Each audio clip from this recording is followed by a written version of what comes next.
From Job's experience, we learn 4 key lessons. First, self-righteousness makes one vulnerable. Job's pride in his own righteousness exposed him to misunderstanding God's ways, and external trials intensified this inner struggle. Second, God's sovereignty and testing are distinct from temptation. God allows trials but does not tempt anyone to sin. Trials reveal character and faith, not provoke evil. Third, temptation comes from within. Sin arises from human desire, not divine orchestration. Finally, humility is the proper response. Job repented for his pride and accepted the limits of human understanding, aligning himself with God's purpose. In practical terms, trials are opportunities to grow in humility, patience, and faith.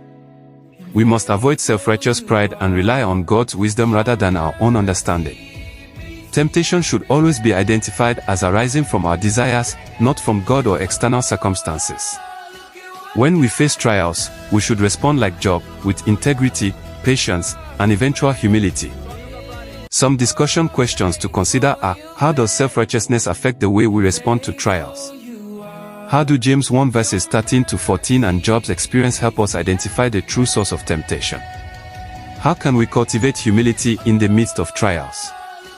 And what practical steps can we take to avoid being dragged by our desires, as Job initially was? Job's story teaches us that God's role is never to tempt to sin. All temptation originates from our own desires. By recognizing our limits and embracing humility, we can endure trials faithfully and grow in righteousness.